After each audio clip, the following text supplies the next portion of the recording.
Alors bonjour tout le monde.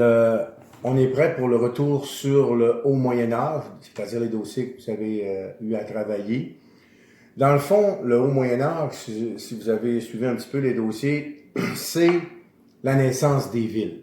Autrement dit, dans le bas Moyen Âge, tout le monde, on pourrait dire, vivait en campagne autour du château fort.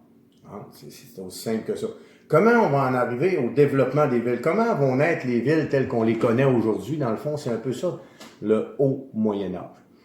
Ben, vous savez, aujourd'hui, souvent, on utilise l'expression « on va aller en ville » quand on dit « on va aller magasiner ». Donc, commerce égale ville. On s'entend là-dessus. Si vous dites « on va en ville l'après-midi », vous ne direz pas à Sainte-Élisabeth-de-Proux, à Saint-Stanislas. Vous voyez ce que je veux dire? Hein? Donc, commerce égale ville. Donc, les villes vont naître avec le développement du grand commerce. C'est aussi simple que ça. Comment ça va se faire? Ben, l'amélioration des techniques agricoles, la connaissance.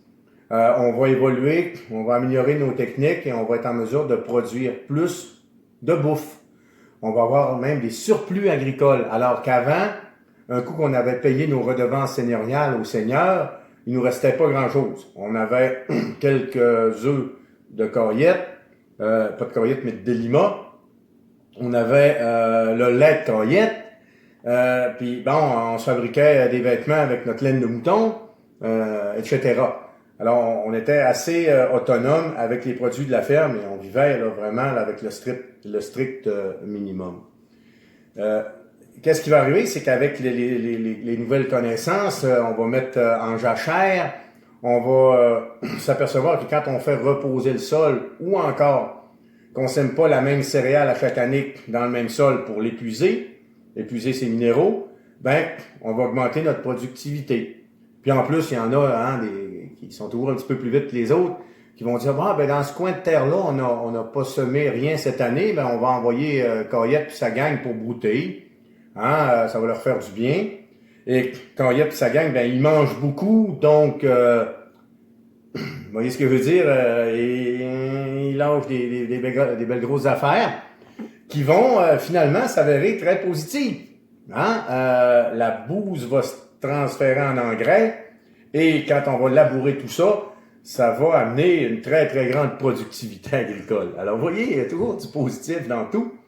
Il y a aussi l'arrivée des moulins à eau, des moulins à vent pour moudre le grain. Avant ça, on le faisait dans le bon Moyen-Âge avec soit des bœufs ou encore l'âne. Là. Vous avez peut-être déjà vu ça dans des vieux films.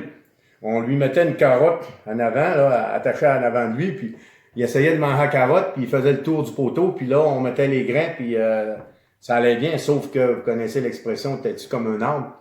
Quand il décidait qu'il se boquait, puis à un moment donné, il était pas innocent en plein temps non plus, il s'apercevait bien que la carotte, il était prêt à la bouffer. Bref, il se piquait, puis bon, c'était plus ou moins efficace.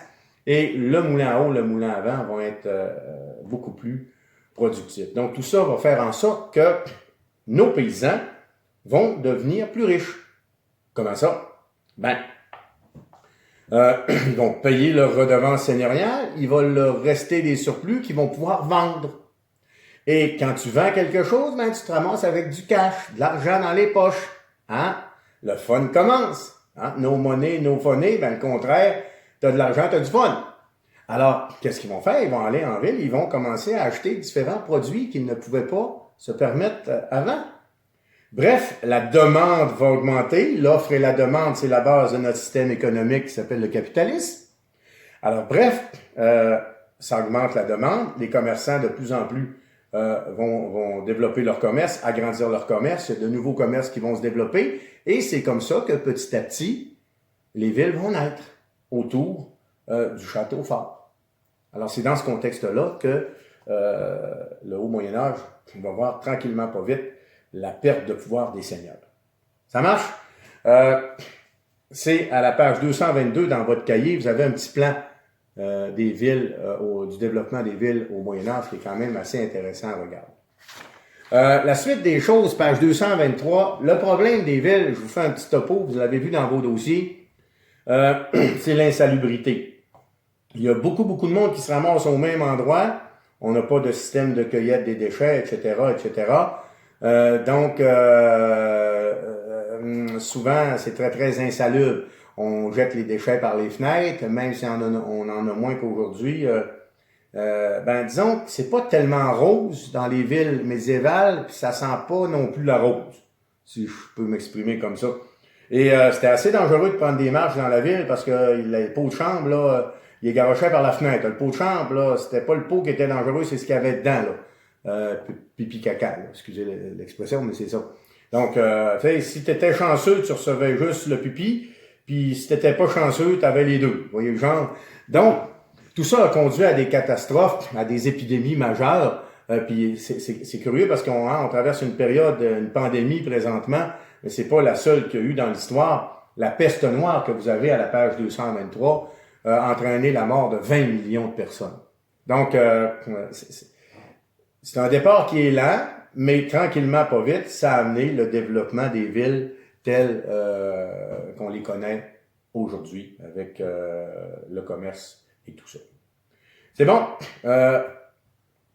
La conclusion de tout ça, qu'est-ce qu'il faut en conclure, c'est que, dans le fond, les seigneurs, tranquillement, pas vite, vont perdre du pouvoir. Ils auront comme plus rapport. Ils sont dans leur château fort, ils demandent des redevances seigneuriales aux bourgeois des villes qui sont de plus en plus autonomes, qui engagent leur propre police pour se protéger. C'est un petit peu la fin des chevaliers du Moyen-Âge, hein? Et de l'arrivée de la police telle qu'on la connaît aujourd'hui. Le bourgeois le plus riche de la ville va devenir le maire. Vous voyez ce que je veux dire? Avec ses amis les plus proches, les conseillers. Et tranquillement, pas vite, les villes vont se développer et ça va amener les villes telles qu'on les connaît aujourd'hui. Le commerce dans les villes, les industries et en campagne, l'agriculture. Alors, c'est le début du monde moderne et ça va se passer dans le haut Moyen-Âge. Alors, c'est ce qu'il y avait à retenir en gros de cette partie-là. Alors, la semaine prochaine, on va conclure là-dessus et ça va en même temps finaliser notre matière pour cette année. Je vous donne les dossiers à travailler ou au moins à lire si ça vous intéresse, si vous êtes encore un petit brin motivé. Alors, bonne semaine tout le monde. À la semaine prochaine.